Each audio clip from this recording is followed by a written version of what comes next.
I didn't keep you waiting too long, did I? Yidhari is our first Ice Rupture agent, and she goes all in on the identity of the class, functioning as a strong hybrid between tank and damage dealer as a unit that thrives in fighting against aggressive enemies. She has auto counters, manual parries on her skills, and even consumes her own HP for buffs and resources, making for a powerhouse of a bruiser. I've got a video already that covers the fundamentals of her kit, as well as her teams and Deadly Assault performance, which I'd strongly encourage you to check out. It turns out that this lady is managing better scores than almost all of her 2.x predecessors, and manages to do so with some of the most inexpensive teams and investment levels. What I failed to cover in that video though, namely her skill priorities, stats, substats, drive disk builds, as well as her engine options and how to play with them, we'll go through here. All that and a detailed look into her skills, because although Yidhari has a straightforward approach to gameplay, it's in knowing the little intricacies around her moveset that allow for the best runs. Yidhari is a Rupture agent. For those not familiar with it, it's a class that scales off sheer force rather than attack. 30% of attack and 10% of HP is converted into sheer force. Although the conversion for HP is smaller than attack, because there's so much more of it, building for HP has a much better payoff than building for attack. Sheer force also has a unique property, where skills that scale off it, namely elemental attacks, will ignore all enemy defense. Yidhari herself though has plenty of unique properties. She's able to charge her basic attack and consumes her own health when doing so. The consumption is not bad though, because every time she loses HP, she'll gain decibels proportionate to how much she's lost, which is important for her, as she can't use her ultimate normally like other characters, instead needing certain attacks to consume these decibels and gaining buffs as a result. Having to use up HP for resources can seem daunting, but being at below 50% HP confers Yidhari some absurd damage buffs, so staying beneath that threshold is important. Not to worry about survivability though, as she's practically immortal, with auto counters, manual parries, and significant damage reduction bonuses that both keep her alive and prop up her damage. That's quite a lot of things, so let's go through Yidhari's kit piece by piece to understand how it all comes together. Yidhari's core passive, Dreamscape Collection, boils down to two major effects. First, her skill damage increases as her current HP percent decreases, going up to 100% damage bonus that caps out at 50% HP and below. This is one of the primary reasons as to why it's so important to stay under that 50% HP threshold, being one of the biggest self-buffs out of any character in the game so far. It isn't too strict, as the maximum bonus will linger for 5 seconds even if Yidhari's HP climbs above 50%, but many of her other bonuses, which we'll cover shortly, do not, so don't be fooled into a false sense of security. The second major effect is the HP to decibel conversion that makes up the backbone of Yidhari's resource management. Yidhari gains fewer decibels from landing skills. Instead, she gains decibels as her HP decreases, with every 1% HP lost granting 10 decibels. The fewer decibels from landing skills isn't a multiplier. What this means is that fixed bonuses, like perfect dodges, defensive assists, and attribute anomalies, all confer the same amount of decibels to Yidhari as they do to any other agent. She also still gains the 50% decibels shared by other agents' skills, but in the aggregate, her skills tend to generate half as many decibels as other characters. After taking away flat bonuses, Yidhari's chain attack might generate around 124 decibels, whereas each one's is 240 decibels, almost double the amount. This applies to all of her skills, from basic attack strings, dodge counters, assist follow-ups, you name it. From loading to a fight to getting her first attack in, Yidhari can go in with 1,750 decibels built, all of which scales with other decibel increasing effects, like Lucia's M1. The conversion isn't limited to Yidhari consuming her own HP though, as any HP loss will convert to decibels, so even getting hit by enemies leads to more resources. But there is a caveat, which is that this decibel generation is not shared with teammates, something that significantly influences Yidhari's playstyle, but we'll touch on this in a bit. There is one more effect in her core passive, a 60 adrenaline bonus when loading into fights, with a 180 second cooldown in Investigation Zone mode. The next set of key mechanics come to spawn of Yidhari's additional ability, Narrative Completion.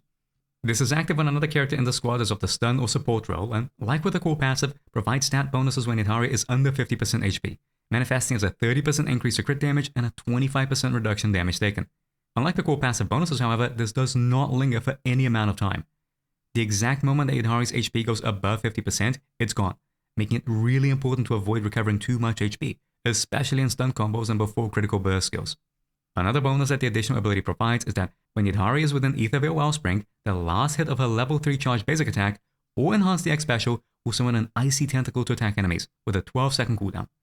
These tentacles are considered EX special damage, which is a pretty big deal, but before we talk about why, we should understand how to activate Aether Veil Wellspring to begin with. And for that, we need to look at Yidhari's ultimate. All characters up to this point have had rather straightforward ultimate activation criteria. Hit 3000 decibels, you get to use your ultimate. Yidhari, though, isn't that simple. Even if she's at 3000 decibels, she cannot use her ultimate, as it isn't tied to her decibels, but to her buffs. When landing the final hit of her charged basic attack at any level, any of her EX specials, or her chain attack, if Yidhari is at 3000 decibels or above, these are consumed to activate or extend Aether Veil Wellspring, lasting 30 seconds and stocking up on one use of her ultimate. This means that Yidhari can have her ultimate available for use without overcapping on decibels, as its usage isn't tied to how many decibels she has. On the other hand, this ultimate stock is tracked via a buff, which also lasts 30 seconds. When the buff expires, so too does her ultimate, so be sure to not take too long to use it. This buff is also not stackable or extendable, so in situations where Yidhari is able to build up to 3000 decibels again, consuming them before the currently stocked ultimate is used does not give a second ultimate. It overwrites the first, causing it to be lost entirely. It seems unlikely that this would happen. After all, building 3000 decibels in the span of 30 seconds seems excessive, but depending on the fight mechanics and the team lineup, like when using Chifufu, this can happen. The combination of being able to stock ultimates, and therefore rarely overcap on decibels, alongside the ridiculously high decibel generation from HP consumption, means that Yidhari can reliably use ultimates every stun. This is without relying on buffs, character mechanics, or Mindscapes, like Chifufu or Lucia's M1 and M4. This obscene decibel generation is unique to Yidhari specifically, and this can be a problem. Remember that decibel generation from HP consumption is not shared with teammates. It's hard to overstate how big of a deal this is, because Yidhari really likes being on field, and that affords fewer opportunities to other characters to build their own decibels. With most of the teams, this isn't too bad an issue, as all characters tend to get around 50% of the decibels generated by others' skills. Yidhari, though, has much lower decibel generation on her regular attacks, given that her decibel economy is balanced around the HP consumption, which means that all of her teammates are getting fewer decibels too. As not a single point of decibel from HP loss is shared, making use of defensive assists and assist follow-ups on other characters is key to good resource management. Failing to do so means that it's likely they won't get as many uses of their ultimate in a fight when compared with other teams. As Yidhari tends to on-field, route fights in such a way that you are swapping out of her for assists rather than in, and give defensive assists and assist follow-ups to characters in most need of decibels. At the very least, Yidhari being able to sustain her own generation matters a lot, not just for ultimate use, but for the Aether Veil Wellspring activated on decibel consumption. For those not familiar with what it is, it's a mechanic introduced with Lucia, being a sort of map-wide buff that affects all characters in a team. It's easy to tell when it's up, as colors will be filtered and visual effects show up at the corner of the screen. By default, all this does is provide a 5% combat max HP increase, which is pretty handy as it also leads to an increase in sheer force. You'll also notice that this comes with a matching heal when first applied.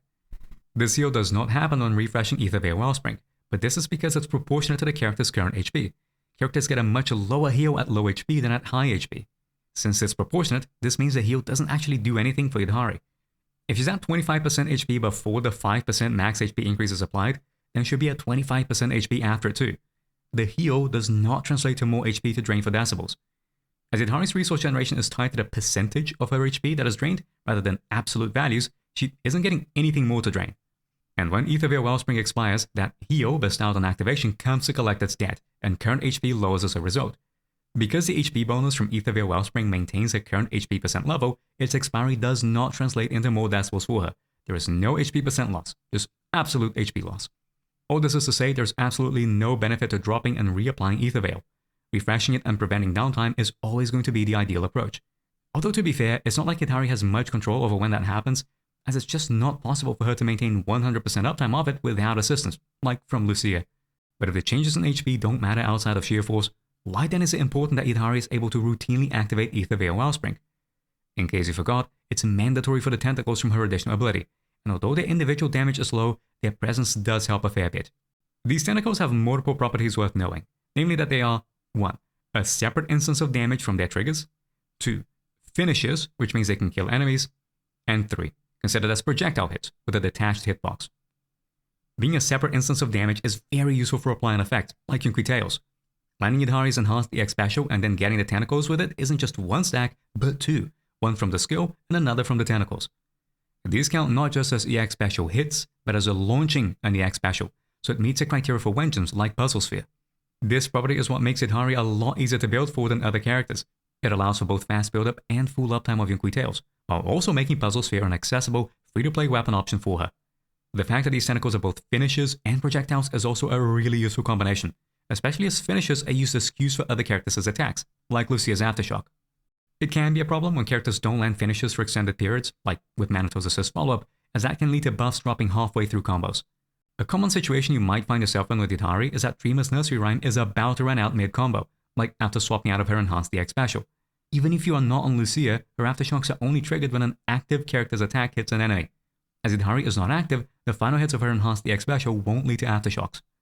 So if chain attacking back to Yidhari, you need to wait until the very last hit of the chain attack to connect to get a Dreamer's Nursery Rhyme refresh. But don't forget that the tentacles are projectiles. You can trigger tentacles with, say, a charge basic 3, and immediately automate and not lose out on the tentacle hits. They are separate from Yidhari's actions and status. Even if Yidhari's Enhanced DX special lands while she is not the active character, they can trigger the tentacles. Being projectiles, the animation is independent of Yidhari's current state, so by properly timing a chain attack trigger, Yidhari can be swapped to before the tentacles connect. What that means is that their damage instance goes through while she is the active character, and as the tentacles are finishes, they count as an Aftershock cue. All this amounts to a Dreamer's Nursery Rhyme refresh coming in well before the chain attack ends. This may seem trivial, but it's come in clutch time and time again. Often I'd be going into Lucia's Dream State mid-stun, but the basic 5 there wouldn't be refreshing Dreamer's Nursery Rhyme as it's landing out of Dream State. So by getting used to the proper timing, I could effectively guarantee near constant Dreamer's Nursery Rhyme uptime in spite of Yidhari's special not being a finisher. Unfortunately, not all characters listen for finishers. Pokra, for example, listens for heavy attacks or specials or EX specials. The tentacles do not have that property, which means no Pokra Aftershock triggers and no fancy ultimate chain trigger attacks like we see with other characters. There's more to Ether via Wellspring than tentacles though, because they enhance Yidhari's other skills, like increasing the damage and days of her chain attack, as well as speeding up both her basic attack charge speed and how fast HP is consumed during it. Which is a good segue into her basic attacks, the most common skill she'll be using in fights. Yidhari's basic attack is split into 3 parts, a regular string, a charge string, and an auto counter. A regular string, Crushing Strike, is comprised of 3 hits, but the first 2 have rather low modifiers and aren't particularly good. The third hit, however, is very strong, doing more damage alone than both of the first 2 hits combined. Better yet, it's the only way for Yidhari to heal without expending her resources, restoring 10% of her max HP on hit. A large portion of Yidhari's attacks shortcut to it, making it great to weave in wherever possible for damage and healing. Given that Yidhari wants to be consuming HP for Decibels, the more HP she has to consume, the better. This HP consumption is driven by her charge basic attack, Frostbite and Brace, which you can access by holding down the basic attack button. You may have noticed a meter under Yidhari's portrait in combat, and this is what tracks her current charge level. Level 1 is when it's under half, where Yidhari will do 2 hits of a spin, then go into a weak finishing smash. Level 2 is when it's over half, but not full, and Yidhari does only a single hit of a spin, then goes into a slightly stronger smash. And level 3, which is when it's fully maxed out, giving Yidhari increased anti-interrupt resistance and transforming it into a 2-part attack with an extended spin that ends in a charge smash. The spin is optional though, and you can transition into the charge smash at any time by pressing basic attack during the spin. All of the smashes, either the regular ones or the charge smash from level 3, work to stock Decibels for an ultimate, and are one of the 2 skills that can trigger tentacles from the additional ability. It can be disorienting to keep looking at the bar to see the charge level, and thankfully there's no need for that. Instead, there are visual indicators on Yidhari herself, with a flash appearing at the head of her hammer and a slight stance change when the next level is reached. The longer you hold basic attack for, the more HP is consumed, and the more the gauge fills. But rest assured that they aren't actually related. When charging basic attack, Yidhari's HP will keep getting consumed even after the gauge is maxed out, and the consumption is faster the higher her current HP is. There's a notable slowdown the closer this gets to 25%, and that's because the HP consumption cannot take Yidhari below 25% HP. Thankfully, the charge level of the basic attack is not influenced by this. It will always charge up at a steady pace, and will do so no matter whether or not any HP is consumed. It also has an additional property, which is that after landing the final hit of a level 2 or above charged basic attack, Yidhari can shortcut into the 3rd hit of her regular basic attack, with an added damage bonus scaling with her current charge level. The higher the charge, the higher the damage bonus, capping out at 30% extra damage at level 3. This means that looping charged basic attacks into a regular basic 3 is the bread and butter of Yidhari's gameplay. Unfortunately, the spin portion of the level 3 charged basic attack isn't conductive to this.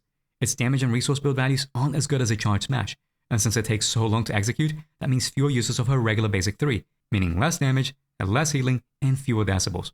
It isn't all bad, as the spin has a massive vacuum effect, making it very useful at game modes like Lost Void and Shield Defense to gather up mobs quickly. And even if looping the level 3 charge basic smash over and over is the best approach, it's still worth it to let Yidhari spin sometimes. When swapping out of Yidhari mid-spin, she will not continue on with it, and will transition into the charge smash. But it isn't immediate. If Yidhari is allowed to spin, you'll notice that she will finish her current spin iteration before going into a charge smash. so it's better to let it rip instead of manually activating a charge smash before a swap. That is, of course, unless you can get a basic 3 before the enemy attacks, in which case you want to go into it quickly before swapping. The last basic attack that Yidhari has is her auto counter, Frost's Crushing Weight. When charging up her basic attack, Yidhari takes 25% less damage from all attacks, and this damage reduction stacks additively with that from her additional ability. In this example, a level 70 VR Julahan hits for 1139. This drops to 854 when charging if over 50% HP. And again, it's 854 without charging if under 50% HP. But if charging and under 50% HP, then that drops to 570, just about half of the original damage.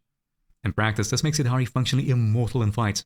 Between HP % drive discs, the damage reduction from her additional ability, and her charge, even enemies in tower will struggle to kill her. Which is good, because Yidhari wants to get hit. If she takes damage while charging, she will auto-counter, dealing a small amount of damage and, most importantly, gaining 1 charge level. There's no cooldown for this either, so one attack can lead to multiple charge levels being built, with multi-hit attacks maxing out the gauge instantly. Keep in mind that charge levels are fixed, but the gauge is flexible. What I mean by this is that if Yidhari is hit a split second before the bar is at 50%, she won't gain a 50% increase to her charge, but have the bar be set to 50%. She was at level 1 before, and now she's at level 2.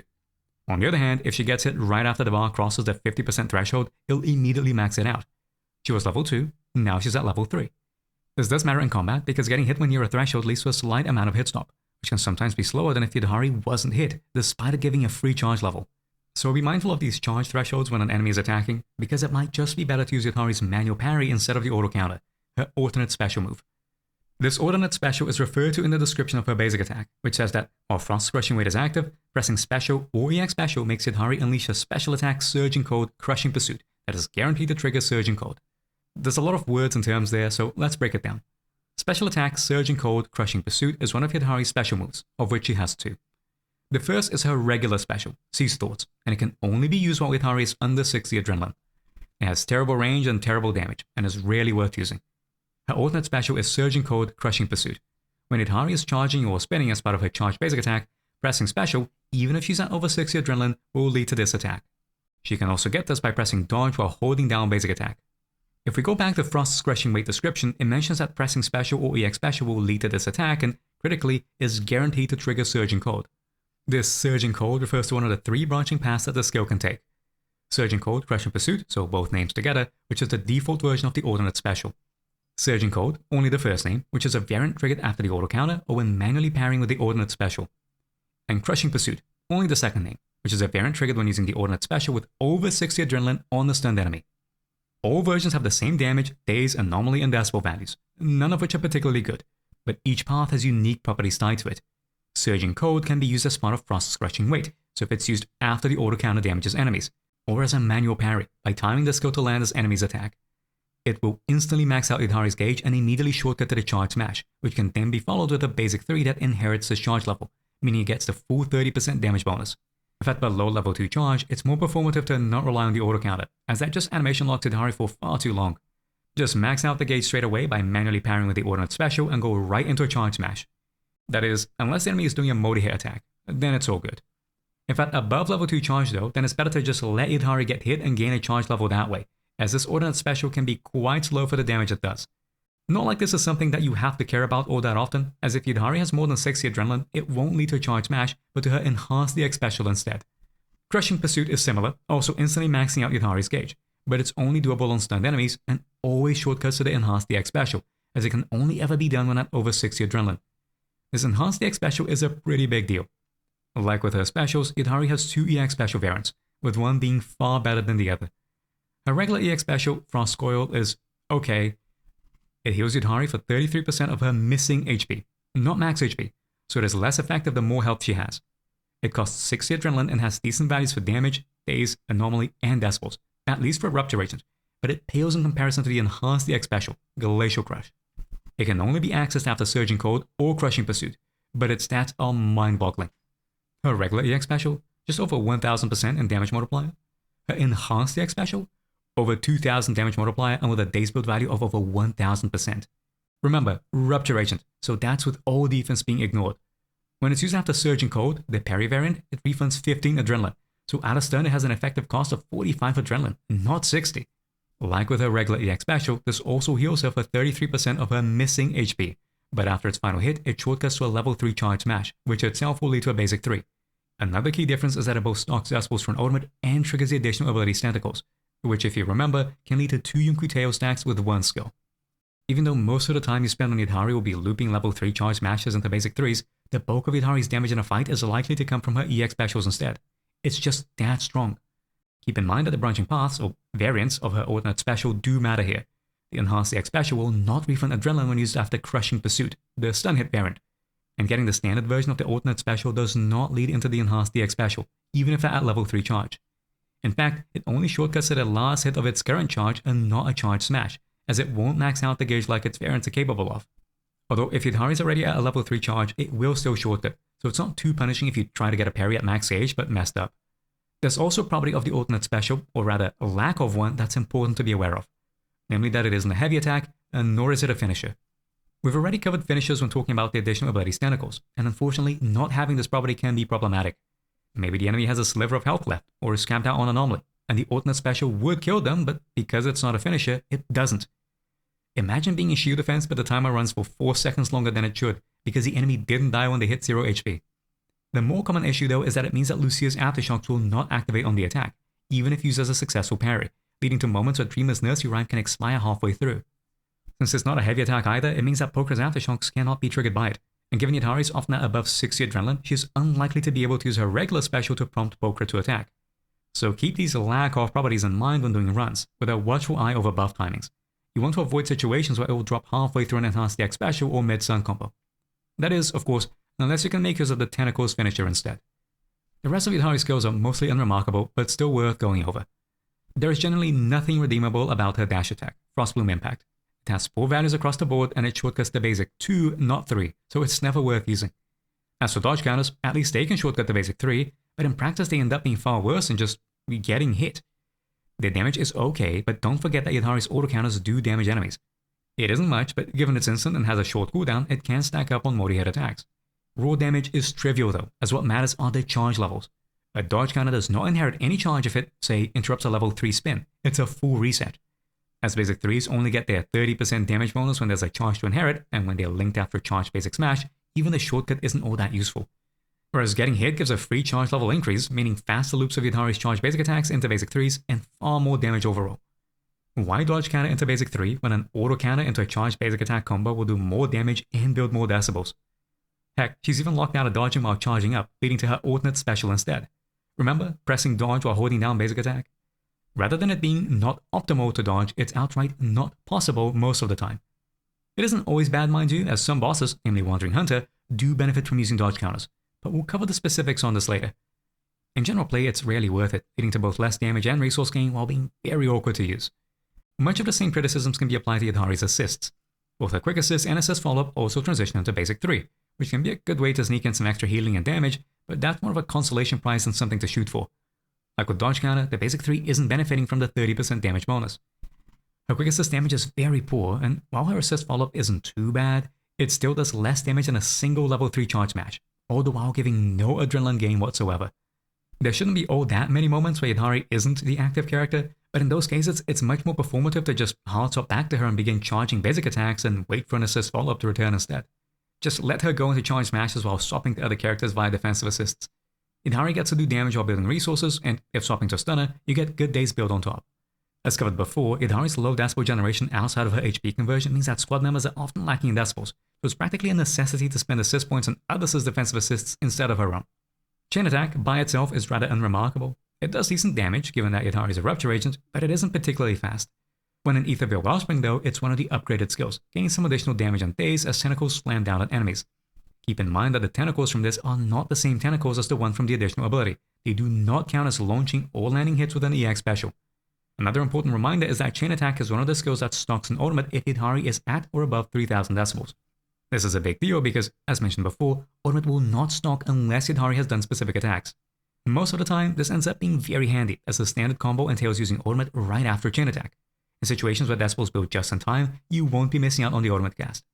Unfortunately, that also means that if you do have an ultimate in stock, it needs to be managed with enough precision that the chain attack isn't taking Yidhari to 3000 decibels before you use it, as otherwise, it'll supersede the previous stocked ultimate and lose the stack, which can make for very difficult and frankly often impractical double ultimate combos, as the decibel range becomes incredibly strict. It can be done though, so keep an eye on decibels and be aware of this property when going into combos. That covers about all you need to know for Yidhari's Scythe, with the exception of some issues and bugs. To be fair, she doesn't have many, but the ones that are there can be annoying. Some we've just covered. Needing to use specific attacks to get access to her ultimate can leave you hanging at times, or building decibels too fast leading to losing out on ultimates. But one thing that I didn't mention is that her ultimate special Surge and Cold, the parry variant, has varying interrupt levels depending on the adrenaline in stock. At under 60 adrenaline, it won't usually interrupt enemy attacks, but at over 60, its interrupt level skyrockets, which can actually be a problem. If you're looking to swap to another character via defensive assist or dodge counter, avoid using the ultimate special at over 60 adrenaline, as this can stagger enemies and get in the way of assists. This isn't the only stagger-related issue though. Generally, when enemies are hit, they flinch, which means they can move backwards. Remember good old Pompeii, when characters like Bernice and Corrin couldn't actually hit him since he'd just keep flinching backwards? This has long since been fixed, with enemies having different flinch behaviors based on attacks. Corrin's sword is a weak hit, so while enemies do flinch, they won't move backwards. Yidhari's attacks though all lead to staggers. Hitting enemies with a big hammer should be impactful after all. The problem is that her tentacles fall into this impactful category, like the ones triggered from her additional ability, or those from her ultimate, which can push enemies back a fair bit. This can often leave enemies so far away from Yidhari that she cannot connect with her ultimate special afterwards, leading to complete misses. It's a bit of a reverse Minato situation. In case you haven't watched my Minato guide, I explained there how he will often miss his chain attack entirely when bosses are near or up against walls. Yidhari though is the opposite, where having bosses away from walls can lead to combos falling apart, and multiple of my runs died because of ruined combos as a result of this issue. Thankfully, it's actually way more common to have bosses be near walls than not, so while it is an obnoxious issue to deal with, fights tend to line up in such a way that it won't frequently be a problem. Sorry Minato, you got the short end of the stick on this one. The one bug Yidhari does have is minor but annoying when it happens, being a backwards teleportation on the charge smash. When she transitions from her level 3 spin into the charge smash, she will lock on and teleport to the nearest enemy. If you're far, this is an effective gap closer which can be helpful if trying to get close to enemies fast, like after wiping mobs and shield defense. The problem is that there's a sweet spot of proximity that causes the location logic to completely glitch out and teleport Yidhari backwards, leading to some, or all hits, missing the enemy. It's surprisingly common at the start of fights, as many enemies appear to spawn precisely in that sweet spot. So it's often better to not be too hasty and either walk up first or let the spin take you close to enemies instead, even if it does take a little longer. And although it's not an issue or a bug, getting dodge counters with Yidhari is actually pretty darn difficult. As mentioned before, it's often just not possible to dodge with her, as attempting to do so while charging basic attack will lead to her alternate special. Even if you let go of basic attack, she will still go into it at the start of her spin. It's only after the spin is at the point where it hit an enemy that she's able to dodge again. Except that she is, once again, locked out of dodge counters when doing a charge smash. The animation lock only goes away when she transitions into the basic 3 after. Most of the time this doesn't matter, again it's better to get hit over doing dodge counters. The problem is that Wandering Hunter's stage mechanic demands either assist follow-ups or dodge counters. With how tight these thresholds in that fight can be, it's very difficult to build up to 5 wavering stacks if assist counters are not used. So for that fight specifically, which ironically happens to be Yidhari's shield boss, you will want to dodge counter if it can be done as part of an assist counter. I do cover how to integrate this in more detail in my Team and Deadly Assault guide for her, so do check that out. But it does mean that being mindful of dodge lockouts can make or break high level runs. We have now, at last, gone through pretty much all there is to know about Yidhari's Scythe, so we can briefly go over her skill priorities. As is usually the case, core passive is the #1 pick. The A to F progression increases her base attack and her crit rate, the latter of which does matter a fair bit. The higher her core passive is, the higher her HP scaling damage buff gets, which makes up a sizable portion of her power budget. After that, basic attack and EX special in equal measure. Although for her current encounters, EX special is Yidhari's biggest source of damage, it's only slightly ahead of her basic attacks, and the better you are at looping charge smashes into basic 3s, the narrower the gap becomes. More important than raw damage though is Daze build. Against enemies like Wandering Hunter, making it to a full 4 stuns is critical to get the most damage out. And a lot of the total days application in a fight will be coming from Yidhari's attacks as she on-fields, so it needs to be leveled just to meet stun breakpoints. Ultimate and chain attack are a close third. They're pretty much on par with basic attacks in terms of total damage contribution, but they aren't helping with days, so end up being a little less important. Assists are not particularly good, and most of them should be going to Yidhari's teammates rather than herself, but many fights have back-to-back attacks that will lead to her inevitably parrying something, and it's not as if her assist follow-up damage is terrible, so worth giving it a few levels if you can spare it. Dodge though has very little use and can be safely left at 1. Remember, it's better to get hit than dodge counter, so unless it's being used for specific mechanics, like wavering stacks and Wandering Hunter, it isn't worth using. Investment is not just about skill mass though, as chances are, most of your stamina is going to the drive disc mines. Stats-wise, it's surprisingly flexible. D6 is HP percent. Even if sheer damage does scale off attack, HP percent will always be the better choice, so no other option here is coming close. D5, surprisingly, would ideally be ice damage bonus. You'd think that with a 100 damage bonus that Yidhari gets from her core passive, that'd be far too diluted, especially when you consider her teammates' contributions, like the 20% from Lucia's Dreamer's Nursery Rhyme and the 18% from Moonlight Lullaby. It is, however, marginally better than HP percent if no further damage bonus buffs are included. We're talking maybe one substat worth of rolls. So in reality, both ice damage bonus and HP percent are fine to use, and picking the one that has the better substats will work out best. 10% is out of the question as, sheer force ignores all defense and all. D4 can be either crit rate or crit damage. This is going to ride on your substats and what your engine is, so just play it by ear with what works best. Substats are the usual for Rupture Agents: crit rate, crit damage, and HP percent, assuming you aren't overcapping crit rate, that is. Draft desk options are straightforward. 4 pieces Yunqui Tails being a perfect fit. Yidhari's Tentacles have a 12-second cooldown, and Yunqui Tails lasts for 15 seconds, so there's plenty of leeway. And that's not including the enhanced CX specials, chain attacks, and automats that further refresh it, ensuring a near 100% uptime on teams with Lucia. Without her, Yidhari isn't able to sustain Ether via Wellspring to maintain the buff fully, but as it should always be up for critical stun periods, it's not too bad. Given that Tentacles are separate attacks from their triggers, a single chain attack into enhanced DX special with a Tentacle hit is enough to max it out. It's safe to assume a high uptime of its 4-piece effect regardless of team, and given the value of the crit rate and sheer damage it provides, makes it the far and away the best pick. As for 2-piece, either Woodpecker Electro for crit rate or Brunch and Blade Song for crit damage. As with the D4, whichever works best given substat spreads. Technically, Polar Metal and maybe Dawn's Bloom could be used, but Yidhari already has plenty of damage percent saturation, especially if using ice damage bonus on D5, so they should be left as a last resort. A large portion of what influences their stat and drive their choices though are vengeance, and in fact, they can even demand specific gameplay adjustments. Well, partially. Yidhari's best vengeance is, unsurprisingly, her signature, Kraken's Cradle. It's got an HP percent main stat, gives ice sheer damage on HP loss, so it's effectively always up, and a 20% crit rate when Yidhari's HP is below 50%. Hearing that last requirement may ring some alarm bells. Like her additional ability, this 50% threshold is absolute. As soon as Yidhari goes above it, the crit rate bonus is gone, making it doubly important to avoid going above 50% HP where possible. That is something you want to do generally anyway, so there's nothing particular about her signature other than reinforcing the importance of minding HP thresholds. Tied for second best vengeance for Yidhari is Qingming Birdcage. There's nothing special about it really. It's an S-rank vengeance with an HP percent main stat and an unconditional 20% crit rate boost, making it the only weapon choice that doesn't rely on certain attacks or gameplay adjustments. I do mean it when I say tied because Grilla Wisp at P5 can actually be marginally better than Qingming Birdcage. It also has an HP percent main stat, albeit lower than the previous two due to it being an A-rank weapon, and it provides 24% crit rate for 5 seconds after losing HP. As Yidhari is constantly regenerating and losing HP, the uptime for this is close to 100%. The problem is that it isn't always up, as Yidhari's stun combos may need slight adjustments to make sure that the buff isn't falling off after certain attacks, so it does need some active management. Then there's Puzzle Sphere and Radio Wave Journey, which are more or less tied for third place of at P5. Puzzle Sphere has an attack main stat, which is pretty bad, but Yidhari has constant uptime of its main effect. The crit damage bonus that it provides is constantly being triggered by her additional ability Tentacles. With a 12-second cooldown on both the effect and her Tentacles, they match up exactly. Realistically, it won't have 100% uptime as the Tentacles aren't being used the instant the cooldown comes up, but it's close enough. Given that most of Yidhari's damage comes from EXs, its conditional increase based on enemy HP helps a lot, but do be aware that this is 50% of the enemy's HP, not Yidhari's. Radio Wave Journey is carried by its HP percent main stat and the fact that Yidhari, who likes to use double chain attacks in her combos, will have full stacks of its buff for at least half of a stun. As it's a 12-second duration, it won't last for a full combo, especially as it stacks its track separately.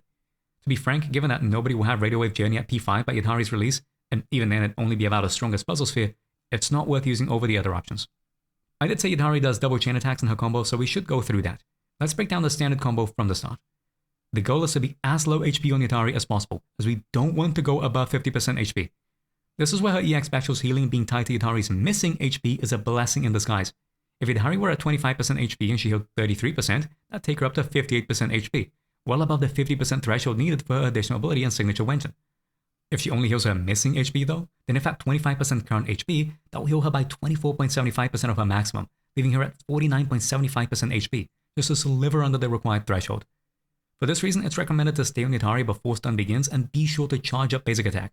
Less so to sneak in hits and more to ensure that she's at 25% HP by stun start. First, we open with Yidhari's chain attack. On fights like Wandering Hunter, you want this to be triggered by another character's assist follow-up or dodge counter for wavering stacks. As it isn't always possible to be at exactly 25% HP before stun begins, once Yidhari completes her chain attack, this is an opportunity to drain her HP by charging her basic attack. We don't go into the basic, but instead into her ultimate special, which links right into her Enhanced EX special. As the attack takes a while, it's a good opportunity to swap the other characters, like a stunner to EX for King of the Summit, and a support to refresh Moonlight Lullaby. This should then trigger another chain attack just as Yidhari's Enhanced EX special lands in full. From here, it's straight into an ultimate. Although if you think that Yidhari's HP is not below 50 or you're using Gorilla Wisp, you want to do a quick charge to bring her HP before the ultimate goes through. After that, it's one more Enhanced EX special, but no swapping out of Yidhari this time, as you can then make use of the shortcut to the charge smash and basic 3 to close out the combo. If you're shooting for a double ultimate combo, use the ultimate here instead. The priority is to always make sure Yidhari is under 50% HP for her first ultimate and the start of her EX specials, even if it comes at the cost of some time through charging up. With that, you should be well equipped to understand how Yidhari functions, how to build her, and the things to watch out for. There's much more to cover, like her teams, be it synergies or anti-synergies, how to route fights with her, and how dupes change the way that she plays. For the first two, let me point you to my Yidhari Teams and Deadly Assault Rotation Guide, a 1 hour long detailed look at her prospective teammates and filled with breakdowns of how to route around Wandering Hunter, which can then be applied to most other encounters. And for Mindscapes, they'll be coming soon as a separate overview on how they work and the ways in which they influence combos, rotations, and general gameplay. So that'll be all for now. I did mention this in a previous video, but I think it's worth saying it again. Yidhari is very strong, and perhaps more importantly, also very fun.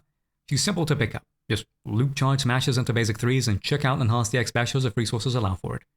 Then you look to optimize her and it gets pretty difficult. Keeping a close eye on her HP, decibels, and buff timers becomes important, managing not only her own resources but her teammates as well, given the lack of decibel generation.